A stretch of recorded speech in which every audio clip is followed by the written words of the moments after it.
Hi there. So it's Kathy House with Be Creative with Kathy. I have a really cute project for you today. Look how cute this little box is. Is it not beautiful? Using the poinsettia petals bundle. Looks like this. So let me show you a little bit about this bundle first. We're going to jump right in, I guess, today. So this is the stamp set, and these are the framelits. And now if you want to find them in the catalog, they're on page 15 and 16 of the August through December mini catalog. So this is what the stamp set looks like, right? It's beautiful. All the sayings, love this Merry Christmas, love the font, Happy Holidays, and even the one that says warmest wishes from our home to yours. I think that's great. And then if you need to do thank yous for Christmas, look, it even has the thank you for making this a wonderful season. I think it's all beautiful, of course, though. And then on this page, you can see all the things that go along with this suite. So there's the designer series paper, which happens to be on sale this month. Stampin' Up! Has a designer series paper sale, and look at the poinsettia paper is even on there, so you can get it for less than $10. So that's a good deal. Other things in this suite is this plush poinsettia specialty paper, and look how pretty this is. So it has these big leaves. Maybe remove my catalog so you, oh here, I'll pull out this part so you can see. Look at all the different patterns in this paper with that plush vellum. So it's like vellum with a little bit of velvet on top. Is that not beautiful?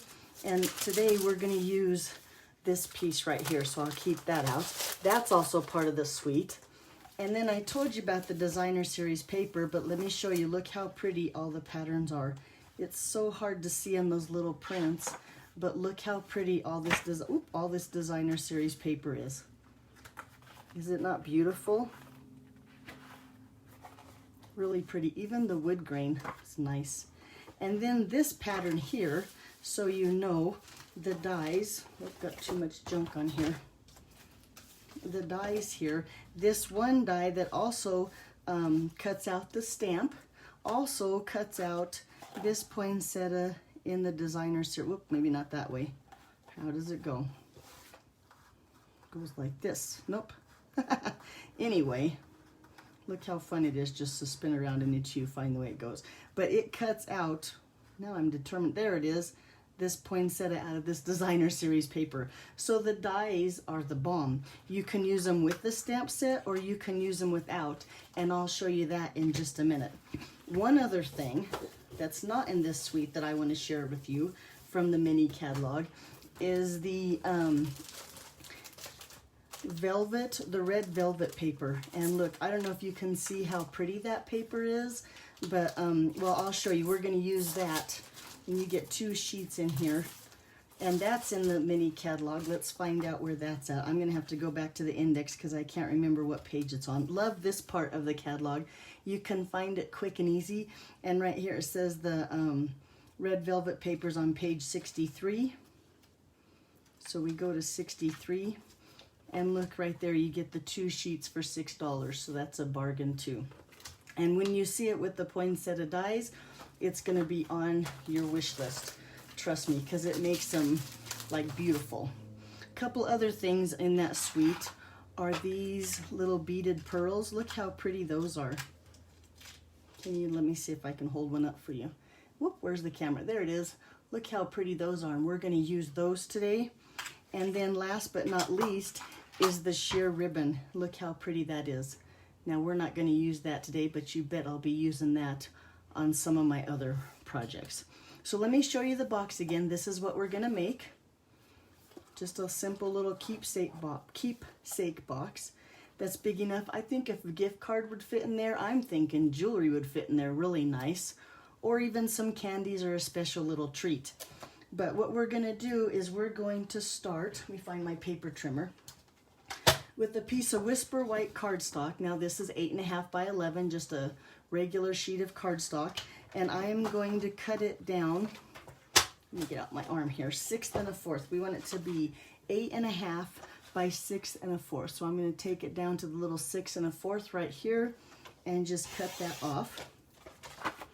And we have that piece. Now, this is our box here, the 8.5 by 6 1/4. This piece here, I took like this and ran it with my So Sweetly, Stitch So Sweetly dies. The largest rectangle, I cut out 2 of those rectangles that we'll need with our box. So really 1 sheet of paper will make the whole box, and then we'll decorate it with other parts. So now we don't need this anymore. This is what we have right here. With this box now, let's work on this a little bit. I got my notes here. Let me cheat and look at my notes. So I'm going to score it on the long side at 1 1/4 on each side. Let me make sure I have my 1 1/4 right here. And I'm not going to cut it, I'm going to use the scoring blade. So I'm going to score it. And like I said, I'm going to do that on each side. And since it's thick Whisper White cardstock, I'm pushing pretty hard on my scoring blade here. So now I have those. Then on the long side, I'm going to score it at 1 inch.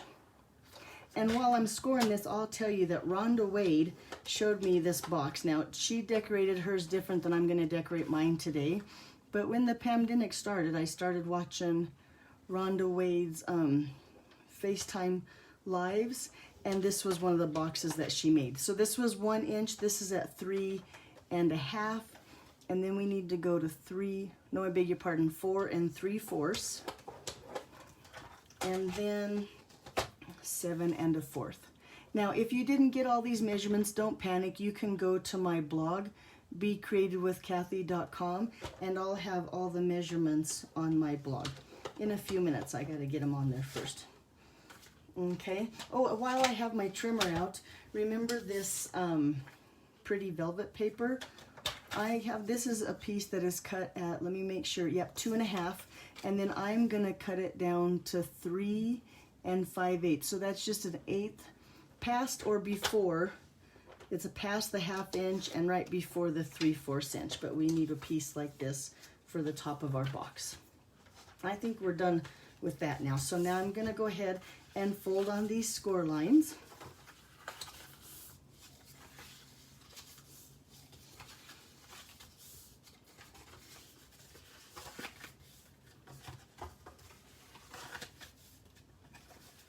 Did I get them all? Yeah, and then with my paper snips, I'm gonna just trim all of these sides right here.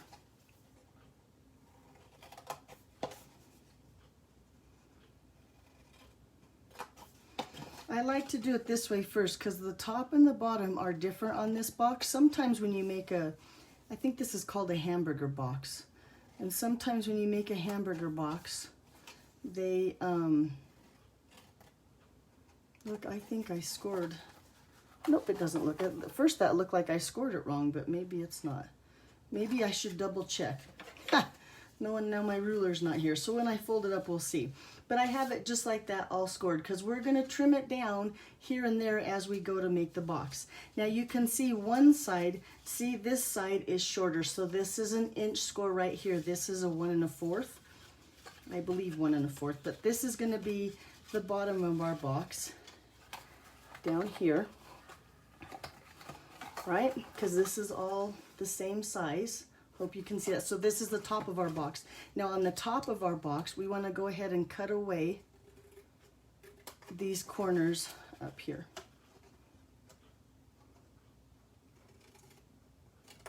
Okay, so now we know which is the bottom and which is the top of our box.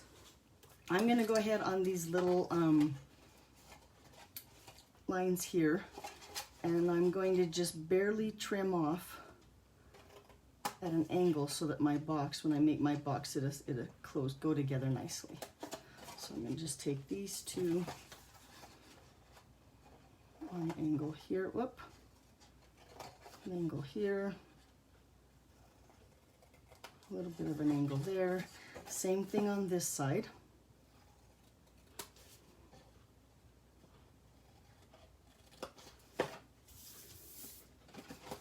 And then in the center here, When I'm all done, I'll show you what I've done and it'll make more sense, I hope. I'm not so good with my words while I'm trying to trim away at my box. So now it looks like this. See how I've just kind of trimmed away a little bit of those angles there? Now at the top of our box here, I'm going to bring in our triple something punch, but I want to round the corners of this, so I'm going to fold this in and put this in the punch, and then just punch that corner like that, and then do the same thing on this one here. And now the corner or the top of our box has those rounded corners.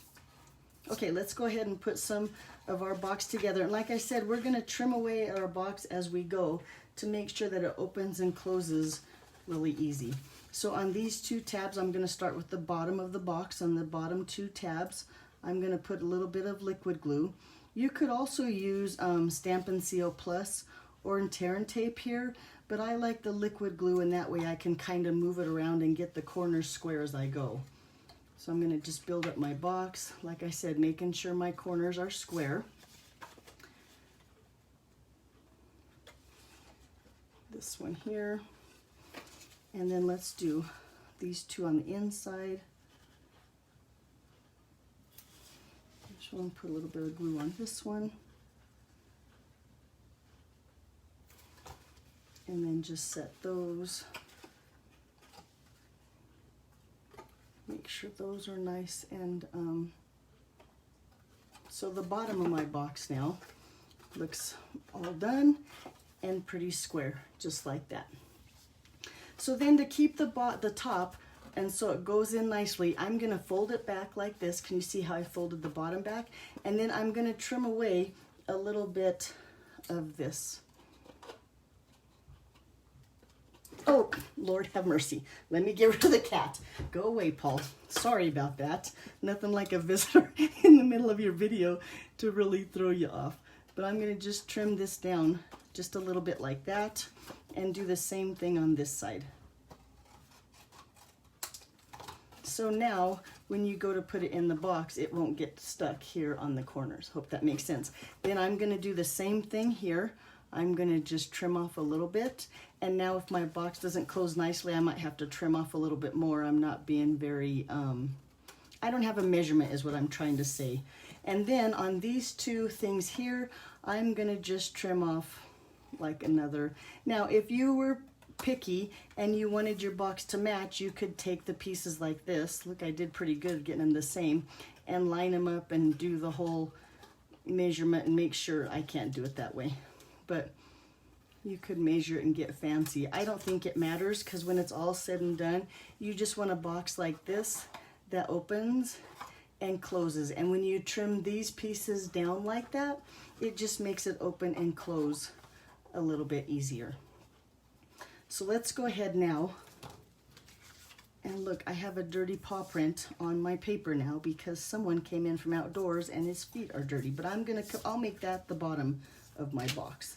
Let's see if I cover that with this piece. Nope, you can still see through. So now this is going to be the bottom of my box. And thanks a lot, Paul.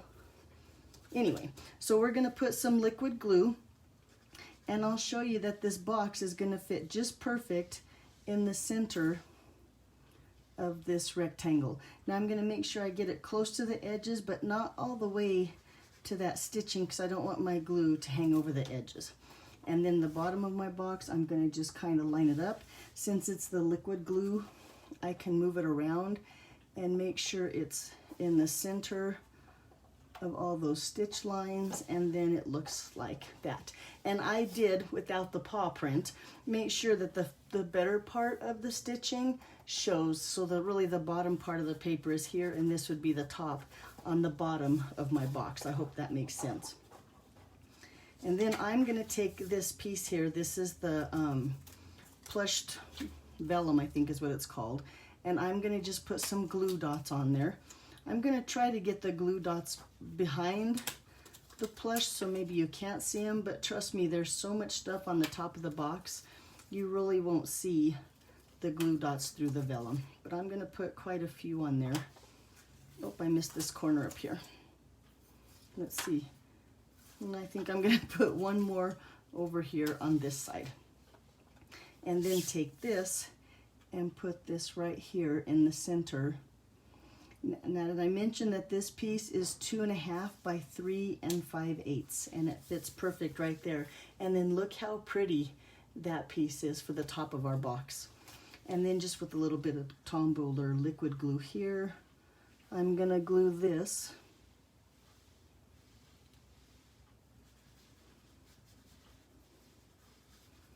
to the top of my box. And I'm gonna line it up with the bottom. Oh, I have the shakes now. All of a sudden I have shakies and my hands aren't working.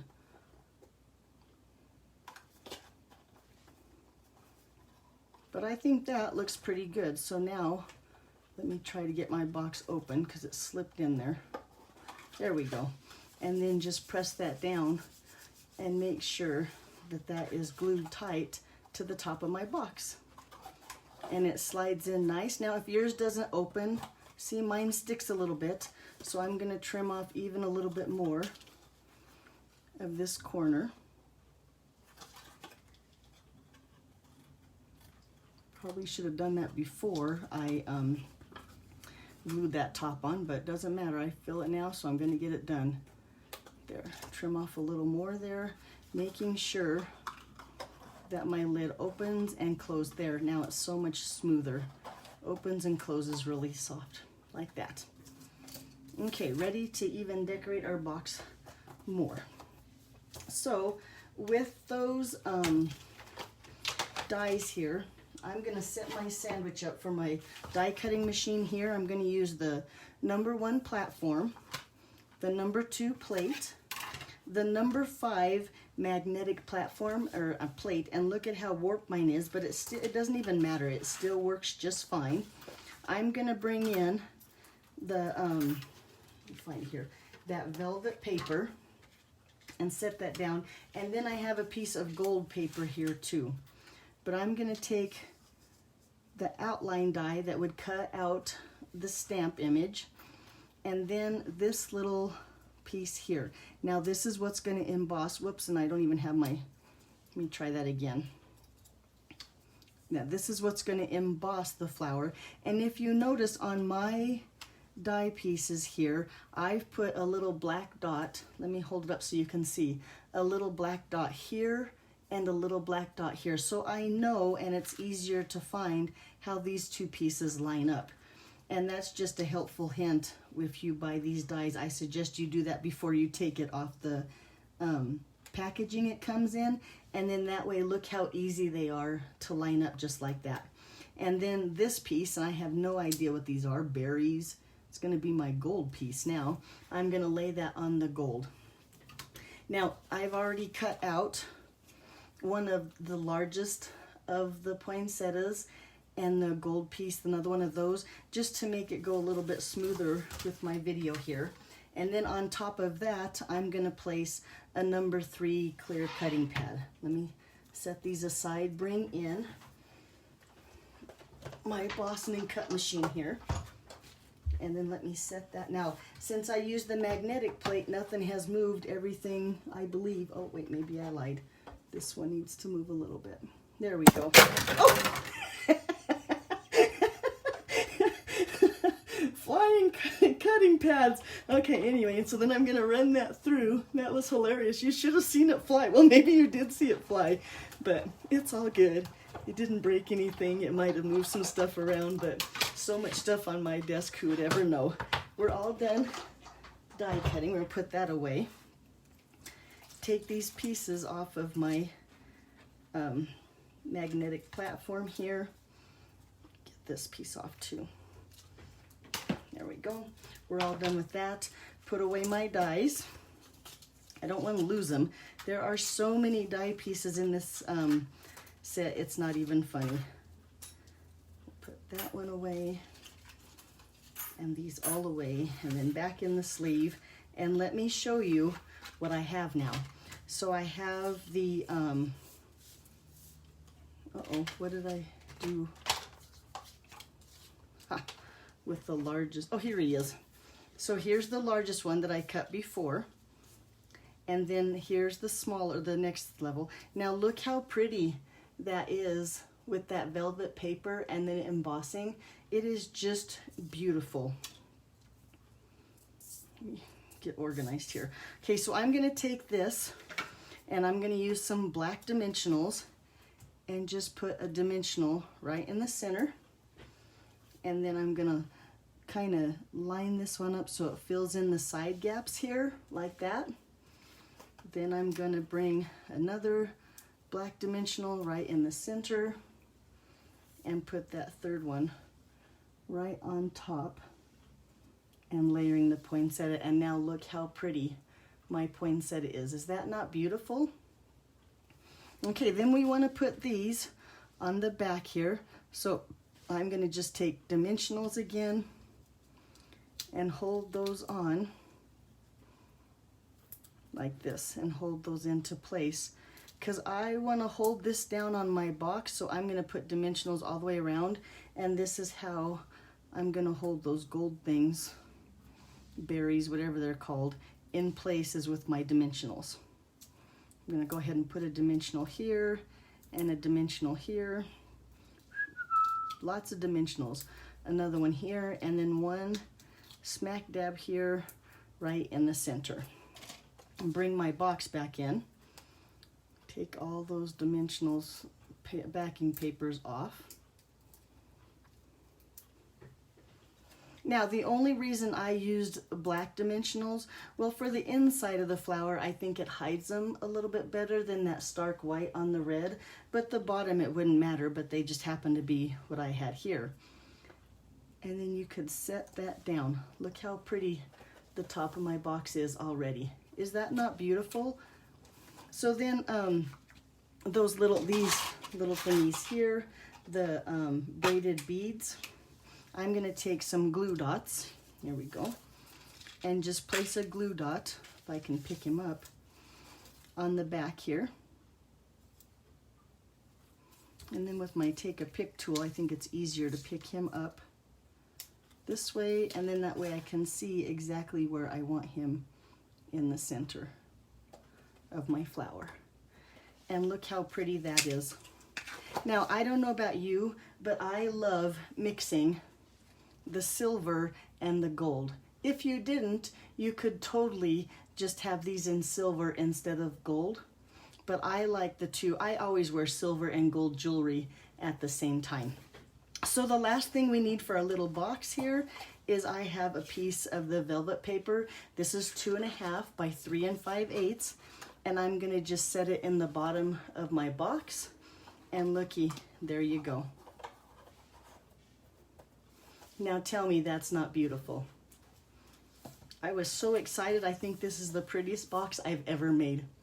So now if you don't have a demonstrator and you're interested in getting some of these products, you can go, here's my host code to my online store, Kathy House Stampin' Up.net, and you can find all the supplies there. If you want the measurements to make your own boxes, you can go to my blog, Be Creative with Kathy, and in a few minutes after I finish my video, I will have all the measurements on there too. And thank you, Rhonda Wade, for showing me the box months ago, because I think I'm going to make a bunch of these, and that's what I'm going to give out for my Christmas presents. All right, that's all I have for you today. Be sure and check back again on Friday about, trying to think, 11:30, or no, I'm sorry, 1:30. On Fridays, I come to you live 1:30 and see what I have for you this week.